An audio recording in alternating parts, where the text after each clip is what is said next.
Democrats must unite around focusing on passing the climate agenda that President Biden has proposed, no matter what that takes, no matter what it requires to be split off of the big Build Back Better bill. That's my view. President Biden is now open to splitting the major domestic policy agenda into separate climate and social safety net bills, despite the wishes of many progressive groups. I want to see what two lawmakers who would have to make that legislation a reality think of this strategy. Senator Ed Markey, a Democrat of Massachusetts who sits on the Environment and Public Works Committee, and Congressman Khanna, a Democrat of California who chairs the Oversight Environmental Subcommittee, and both join me now. Senator Markey, do you agree that climate should be prioritized above everything else, and you do whatever you can to salvage that portion of this legislation? I agree with Joe Biden. We should prioritize climate. It's largely been negotiated. The financing is there, and we should use it as the foundation. And then if we can get the 50 votes on any other family protection provisions in the Build Back Better bill, we should add that in as well. But climate should be the foundation. And then it's absolutely imperative that we set a deadline, that we use the State of the Union address on March 1st as the deadline to get it done. We should bring a bill out in February onto the floor of the United States Senate. The time for talking is over. It's now a time for action. The time for negotiation is over. It's now time to reach an agreement. And so from my perspective, climate has to be the foundation. It's the healthcare, environmental, economic, national security, and moral issue of our time. And we cannot miss this historic moment. We can reach an agreement on that issue. Joe Manchin said it's the easiest area for him to reach an agreement. We should take him at his word, reach that agreement, and add in whatever else we can get on the social issues. Yeah, we should note that the climate, just in case people think this is wishful thinking, the climate portion of the bill, the $500 billion, already went through a kind of like mansion washing, where a bunch of stuff that he objected to got taken out, including things that I really support. I think both of you support. The clean energy standard got taken out. I think we should have it in. But you know what? You can't get a vote for it. You can't get a vote for it. Congressman Khanna, do you agree with this strategy? I do. Chris, let me just say, because I rarely am on with Senator Markey, no one has done more for the climate in the entire Senate or House than he has. But climate will be the foundation for what we come up with. It's going to be about $500 billion. As you said, Senator Manchin is on board with that. It will be the largest investment in climate that the United States government has ever made. My view is, and I have a good relationship with Senator Manchin, let's give him a chance to say what he is for. I think he's going to be for not just climate, but universal preschool. He's actually for raising taxes on some of people who are wealthy. He's for negotiating on prescription drugs. I think he can come up with something that will have the consensus, support of the president, support of House progressives. And we should give him that opportunity. And frankly, we should do it with respect. I mean, going and attacking him isn't going to get you the 51 votes. I couldn't agree more. I'm agreeing. We're not all agreeing with each other, which is slightly disappointing because I was all ready to argue with both of you. But I do think, I mean, I guess this is, everyone's gotten religion on this, because I think that, look, the strategy here, Senator Markey, was we're going to outline this thing and we're going to get Manchin and Sinema to come along. And, you know, you can't invent leverage over a person that you don't have. And I just want to say, for people watching this, I looked at polling from West Virginia today. Joe Biden's approval rating in West Virginia right now is 29%, and Joe Manchin's 54%. Donald Trump's is like 65%.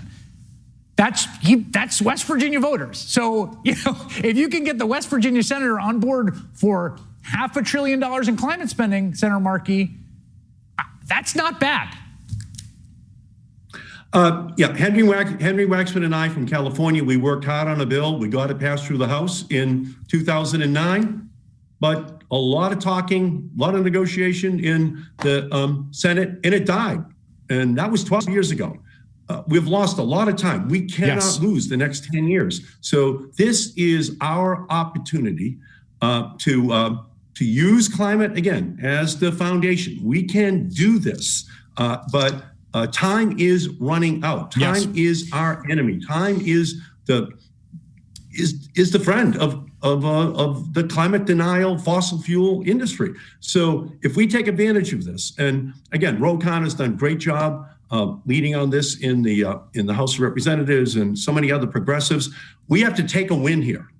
We've got an opportunity for a big win, and we can add in other big victories that Ro kind of was just referring to. And if we do it, this will be an historic victory for Joe Biden, for the Democratic Party, and for the planet, because the Democratic Party will be looking up at this threat of climate change, and we will be putting the solutions in place. I just want to be clear here, like there's very tangible modeling on all this. This isn't, I mean, look, we don't know the future. There's also, to a certain degree, it's speculative, but here's the drop in emissions.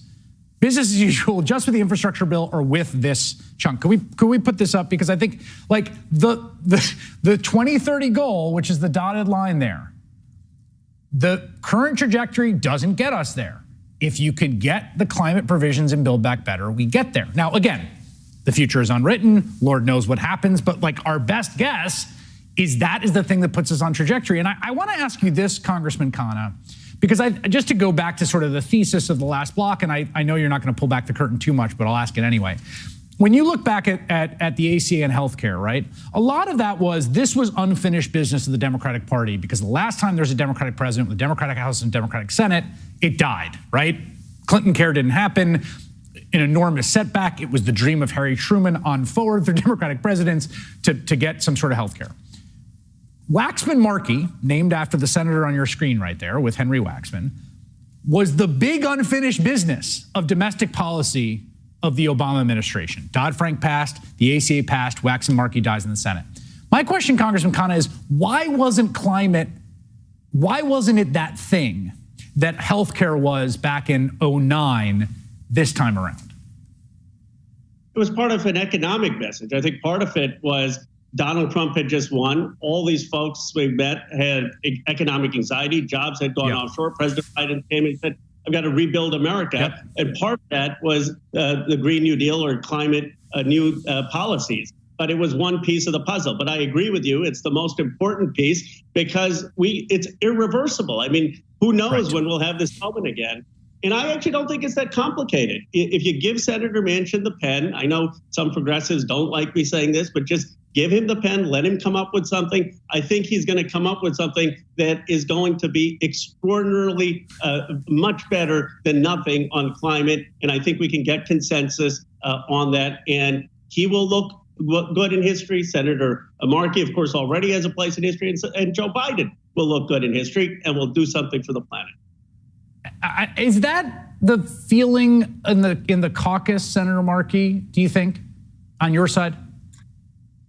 I think once President Biden spoke and said that he wants to move on climate and then add in these other large chunks of policy that are critical to the well-being of American families, I think that our caucus will be moving in that direction. And if we don't, on climate, we miss, one, the ability to create millions of new union jobs in clean energy. Two, the ability to rectify the environmental justice to those most adversely impacted, mostly poor people. And third, we miss the opportunity to dramatically reduce greenhouse gases. So I think our caucus will move in that direction. And I'm glad that President Biden is giving us the leadership.